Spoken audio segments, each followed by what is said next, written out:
us now. Missouri Senator Josh Hawley is with us here to explain. Let's start with our colleges, our universities. We had a debate on this show last night, Senator. We had Cornel West and Alan Dershowitz debating this issue. Cornel West mostly agreeing with the Harvard groups, all 31 of them, on the issue of blaming Israel and Israel only. And he said they just needed to be more nuanced. And I'm like, we're talking about supporting terrorists. How is it that, you know, a prestigious university like Harvard could have students this, frankly, dumb and ignorant? Makes me want to send my kids to a state school any day over that institution.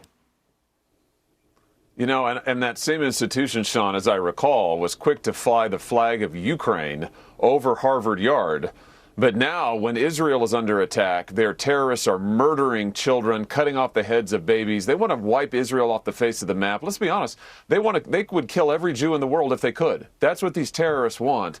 And to be silent in the face of that, or to celebrate it as these crazy student groups are doing, what I want to know, Sean, is who's funding these student groups. I hope that the DOJ is investigating where the money is coming from. Are there terror groups who are part of these networks who are infiltrating? I mean, this is crazy stuff that we're seeing on these campuses. And for these administrators to have their hand out to take federal money, taxpayer money, and at the same time be silent or silently condone this kind of terrorism is just, it is grotesque. Let me ask you about the letter that you sent to Secretary of State Blinken demanding more travel assistance and guidance for Americans stuck in the conflict. The initial comments by Joe Biden and his administration pretty much were, sorry, commercial flights are canceled. Stay in touch with your State Department official. Sounded an awful lot like, oh, we will not abandon Americans in Afghanistan. And to this day, there are Americans caught behind enemy lines because Joe didn't keep his promise, nor did he keep his promise to our allies in the region, many of which have been killed as a result of him not keeping that promise, and get them out of there if such a day ever occurred. So I ask you, they had no plan. They seem to be pressured into doing things that they don't want to do. And this is one of them, because I guess they announced today they will do it, finally. Well, this is the second time in 2 years now, Sean, where we've had Americans who are stranded in a war zone, and the administration seems to have no idea what to do. And you're exactly right. Their initial response was literally buy a plane ticket. That's what the Pentagon spokesman said. Oh, go buy a plane ticket. Americans can't buy plane tickets. There are no flights. So now the administration comes out today and says, oh, we're going to try to get them out. They're making some effort. It's too little too late, in my view. Sean, we've got Americans who have been kidnapped. We have Americans who have been killed. Somebody from my home state of Missouri is among those who have murdered there in Israel by these terrorists. So there's a lot for the administration to explain. And let's not forget, the ultimate explanation is, why did Joe Biden give $6 billion to Iran when they were helping plot, it seems, these terror attacks? Unforgivable. Can you answer your own question? Why? Why is this obsession with Obama and Biden to give all this money, billions of dollars, to Iranian mullahs? You know, I don't know the answer to that, other than I think, frankly, they just don't seem to like the state of Israel very much. And listen to this. I mean, they've also given, Biden has, hundreds of millions of dollars to the corrupt Palestinian leaders. And we now see where that money is going. I mean, we see what it's being used for in these attacks. There shouldn't be a dime given to these corrupt leaders, not a further dime. And of course, that Iran money, that should never, ever have been given. It needs to be withdrawn immediately. We shouldn't be negotiating with terrorists.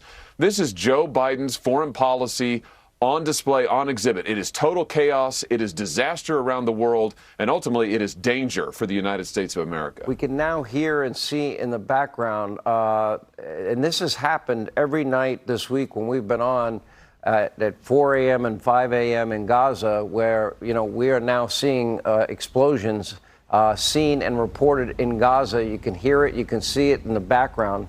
There's been a number of rockets that have gone off in just the last, you know, literally 3 minutes as we've been on the air, and they continue to come in apparently every minute or so. This seems to be a moment, if you believe Prime Minister Netanyahu, the Middle East will never be the same, and that this will be his military action when this ground incursion begins. This will reconfigure the Middle East. And number two, he said that it'll be talked about for generations by people in Gaza.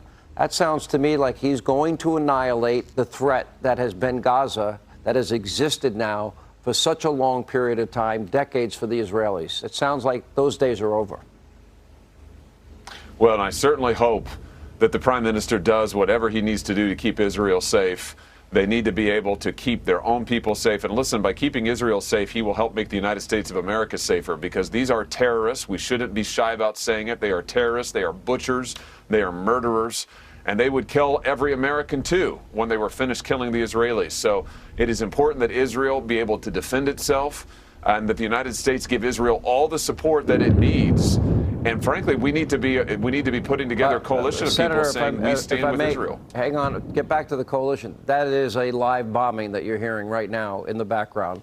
The real sights and sounds live in Gaza happening as you're speaking. Please go back to your comments. I did not mean to interrupt you. Not at all. I just think it's important that right now that the United States is very clear about what's happening here. We need to speak with moral clarity, which is what we are seeing is evil, what we are seeing is terrorism, and the state of Israel has a right to exist. It has a right to defend itself, and the United States needs to be 100% clear. We are going to stand with Israel as they defend themselves and their people. All right, Josh Hawley, Senator, Missouri, thank you so much for being with us. We appreciate it.